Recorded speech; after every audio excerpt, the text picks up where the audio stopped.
So this is your first lecture for English 4. We are doing the first unit, which is the Anglo-Saxon era. For English 4, we are going in chronological order based on what historians have basically said about how the eras should be broken down. So the Anglo-Saxon era, sorry, I should apologize for all the fun transitions because I was bored and they're fun. So that is Stonehenge. It is in England. Hopefully you can see that there are 3 circles. It was used for ceremonial purposes from what we can tell. So there are 3 circles of the inner, 1 outer, and then the big outer circle. More than likely, that outer circle also had some form of rocks or ceremonial something or others. I'm not that exactly sure. So, the first 2 groups to settle in Britain were the Britons and the Celts, and this is where we get the word Great Britain from. The Celts, for the most part, were farmers and hunters, and it is pronounced Celts and not Celts like the Boston Celtics. It's actually not. And lastly, there were disputes with these 2 tribes. They did fight with one another, but for the most part, they were settled by a group of priests called the Druids. One more. The Druids more than likely used Stonehenge, as you see there, for religious ceremonies. So fast forward a few 100,000 years, and you get the Roman Empire that comes into play. So in 55 BC, Julius Caesar, there he is, handsome devil, comes and conquers at least the southern portion of what we know as Great Britain. He didn't quite reach as north as Scotland and or as west as Ireland. He ran into some troubles there. The Romans were in England for about 300 years.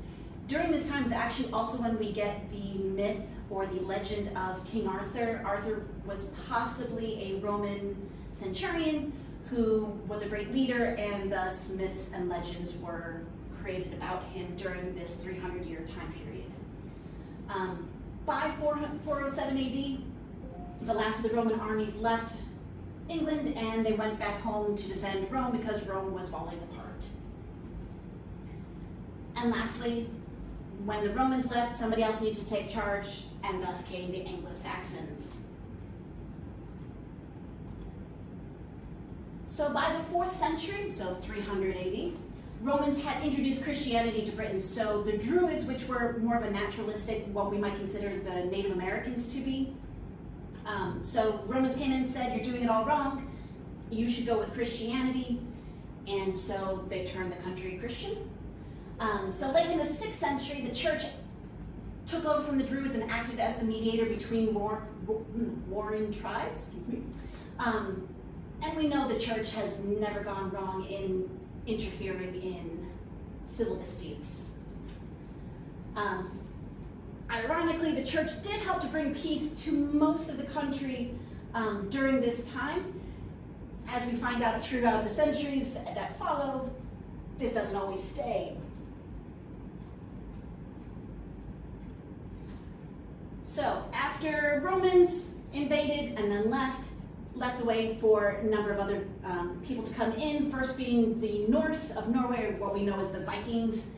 So they invaded the northern part of the British Isles, and that's why if you ever go to England, the northern part of England has a very unique accent as opposed to the southern portion. It's very much like the United States, mostly because of who settled where. So the Norse had a definite influence on the northern British Isles.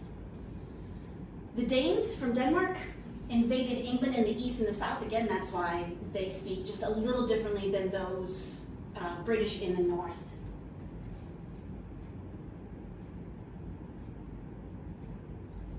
So the first official king of England was a man known as Alfred the Great. Many of the kings during this time did have some kind of moniker like this. Alfred was pretty good, so they named him the Great. There he is, again, handsome devil. So in 871, King Alfred the Great achieved a truce among the Saxons who were already there in England, the Danes and the Vikings. And everyone lives happily ever after, at least until 1066. If you don't remember anything else from this lecture, you need to remember the date 1066 as kind of the turning point in British English history. So it is known as the Battle of Hastings in 1066. So why is it so important? Major reason, it was a fight over who the true king was and is. The two groups that were fighting were the Saxons and the Normans. The Normans were a group that came from northern France, and the Saxons were, they probably consider themselves the true British.